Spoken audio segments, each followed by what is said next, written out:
जादुई टीवी। सुनो, तुम्हारे बाबूजी तो कब के गुजर गए।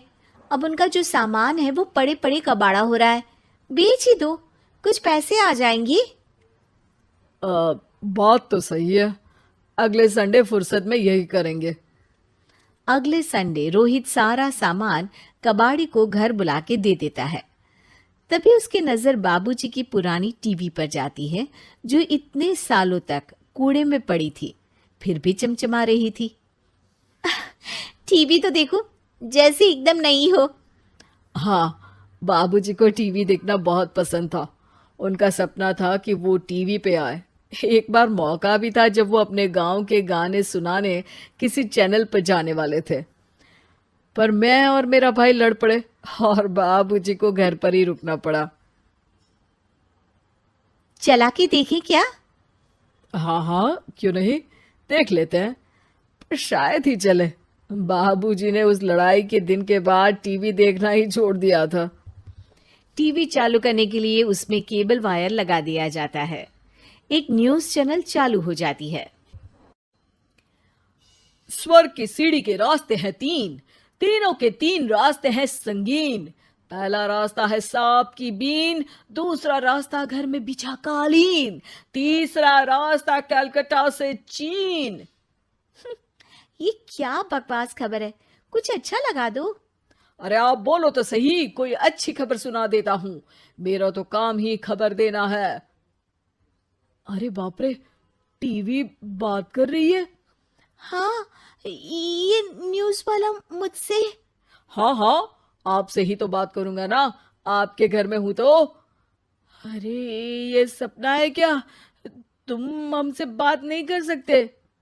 अरे सपना नहीं भाई साहब, ये टीवी जादुई टीवी है।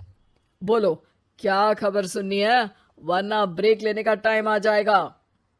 सुप्रिया घबरा के टीवी बंद कर देती है। वो क्या था? अरे एक बार और चालू करके देखे, फिर से बात करेगा तो चैनल बदल देंगे। सुप्रिया फिर टीवी चालू कर देती है। अरे ऐसा कोई मुंह पे टीवी बंद करके जाता है क्या? मुझे बुरा लगा आपका नेचर। चाय पानी तो पूछो। सुप्रिया टीवी के बटन से चैनल बदल देती है।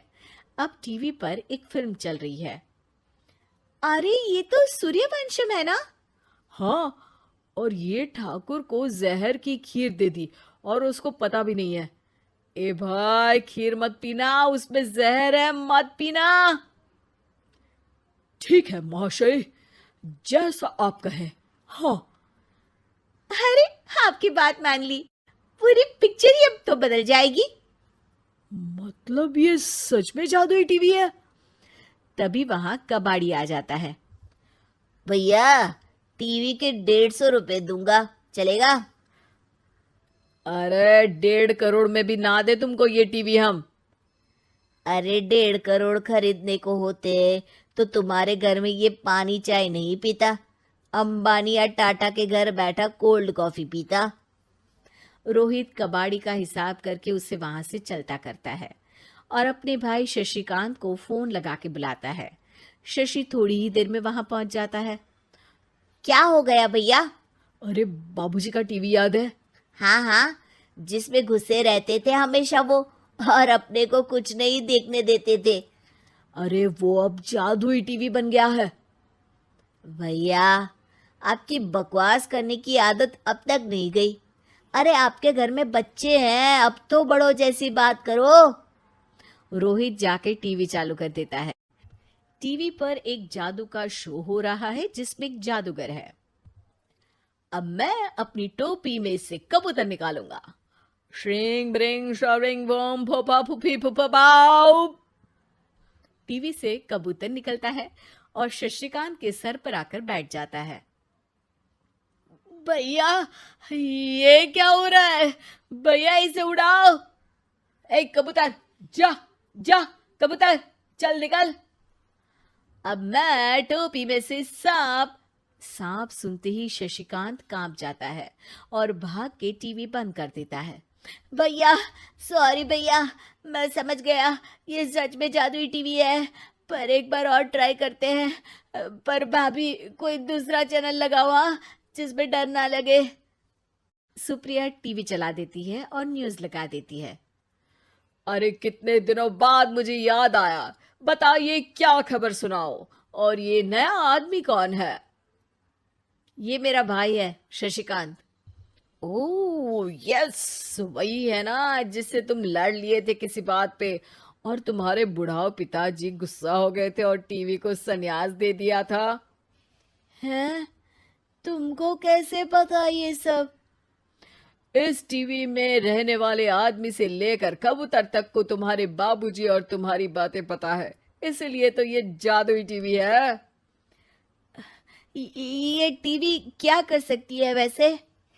तुम जो मांगो दे सकती है, कहानी बदल सकते हो, खबर बदल सकते हो, कोई चीज मांग सकते हो। अरे भैया, ये टीवी मैं लेके जा रहा हूँ। बाबूजी का लाडला तो मैं ही था ना। अरे ऐसे कैसे? मैं बड़ा बेटा था, अब तक मेरे घर में टीवी थी ना। अब तक कहाँ गए थे पिताजी के लाडले? तुम्हारी गलती का एहसास भी है। अरे भैया ज्यादा ना बोलो वरना भूल गए, आपके दांत तोड़ दिए थे मैंने उस लड़ाई में। मेरी बीवी के सामने मेरी बेइज्जती करता है। रुक, दोनों भाई हाथापाई पे उतर जाते हैं। रुक, बताता हूं तुझे कि कौन बड़ा है। अरे छोटे का दम तो देख लीजिए आप। ये खबर आपके बाबूजी को देता हूं। तभी टीवी अचानक बंद हो जाता है। अरे शायद टीवी नाराज हो गया। और लड़ लो, आए बड़े खली बनने। टीवी से एक तेज रोशनी निकलती है और टीवी में बाबूजी दिखाई देते हैं। बापूजी आप? इतना चकरा क्यों रहा है? अपने बाप को नहीं पहचानता क्या? ये तो ऐसा ही है बाबूजी। प्रणाम बाबूजी। अरे चुप कर, तुम दोनों ही उल्टे हो। तुम्हारी वजह से मैंने टीवी में आने के सपने को छोड़ दिया, तुम्हारी लड़ाई की वजह से। और तो और, जितना मैं अपनी बीवी को नहीं देखता था उतना टीवी को देखता था, वो भी छोड़ दिया तुम दोनों की लड़ाई की वजह से। और अब मरने के बाद जब मैंने टीवी को जादुई टीवी बना दिया तो भी तुम इसका फल लेने की जगह लड़ रहे हो। अरे तुम तो लायक ही नहीं हो, अब तुमको बाबा जी का ठुल्लू भी नहीं मिलेगा। बाबूजी चले जाते हैं। टीवी बंद हो जाता है। रोहित और शशिकांत गिड़गिड़ा के टीवी के सामने हाथ जोड़ के बाबूजी को बुलाते हैं, पर टीवी सिर्फ धुआं निकालता रहता है।